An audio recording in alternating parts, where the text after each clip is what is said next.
is that legend of entertainment, Paul Leonard himself. How are you, Petal? I'm feeling great, Mick, since I met you this morning. How have you been keeping? Are you back at the stained glass? Not at the moment, no.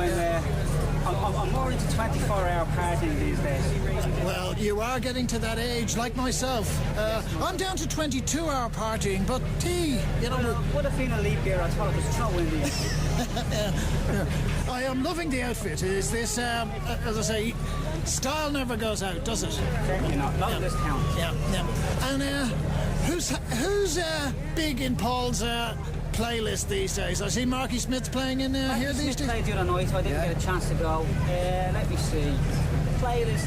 Sure, everybody's big in my playlist. Exactly. Paul. We played the birthday party recently. Nick's okay. Yeah. Still in love with Blixa. Oh yes, absolutely. Yeah. Paul, it is always a pleasure. We can't do the pleasure on camera, but man, it's terrific to catch you again. Great stuff. Yeah.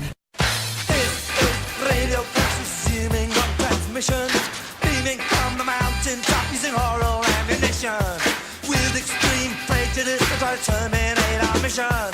This is Radio Clash, consider your position. Big business, that's what I can download.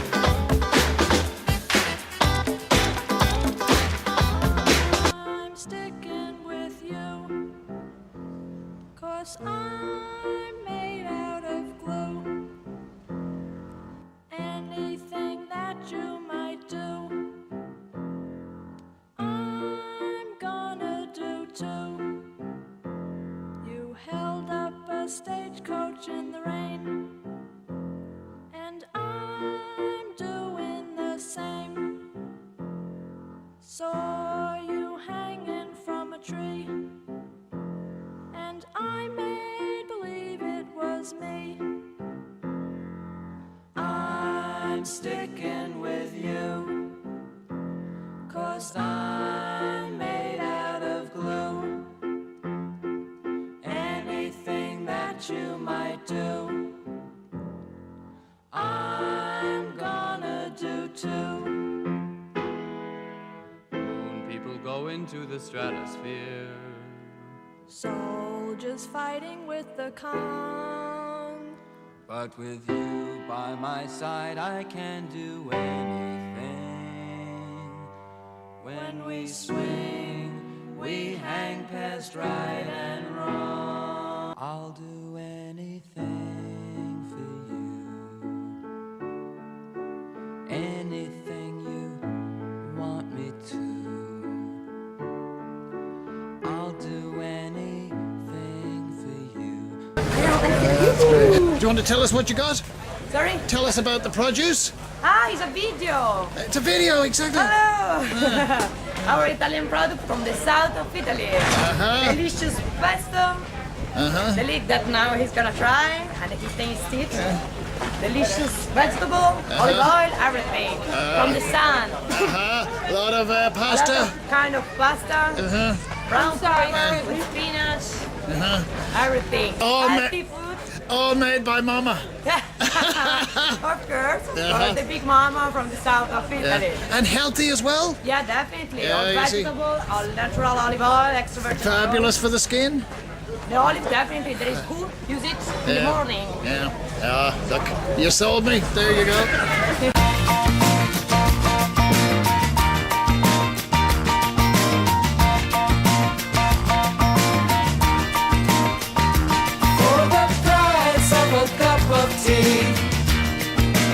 You get a line of coke for the price of a night with me. You be the village Joe for the price of a pint of milk. I'll tell you all I know about the state of the world today.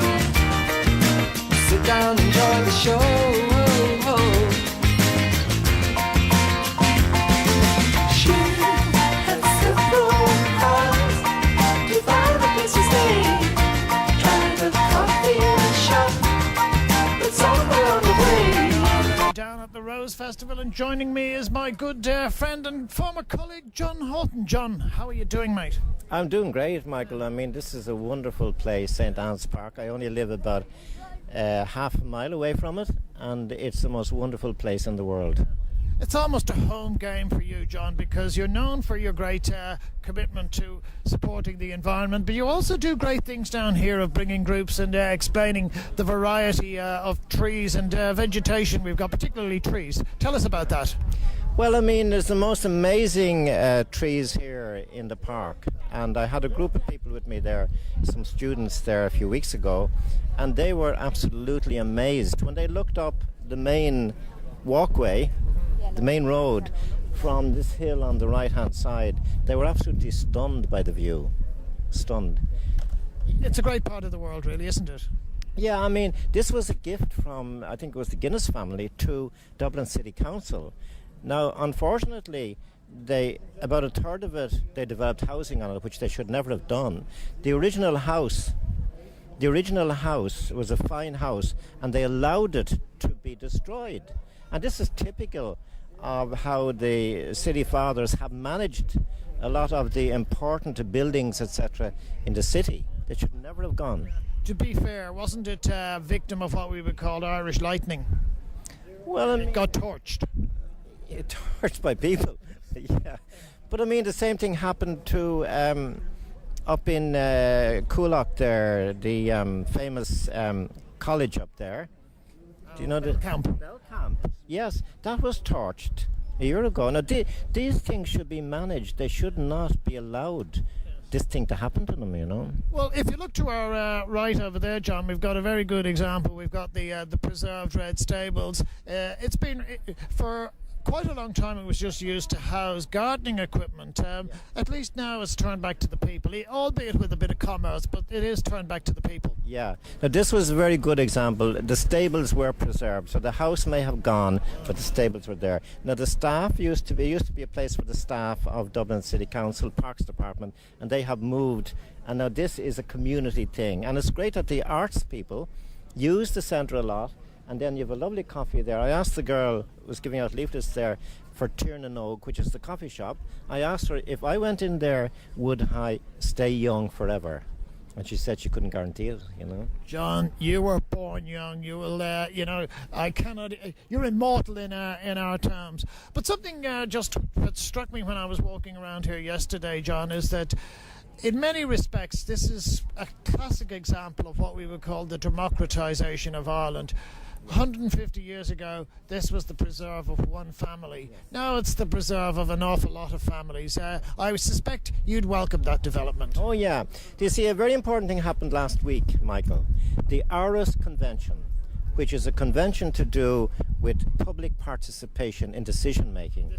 The Constitutional Convention. Yes, it was passed by the Irish government. The Irish government were the only country in Europe that hadn't passed it, that hadn't brought it into legislation. Now, that's in legislation now, but the question is, it's in legislation, but is it going to be implemented?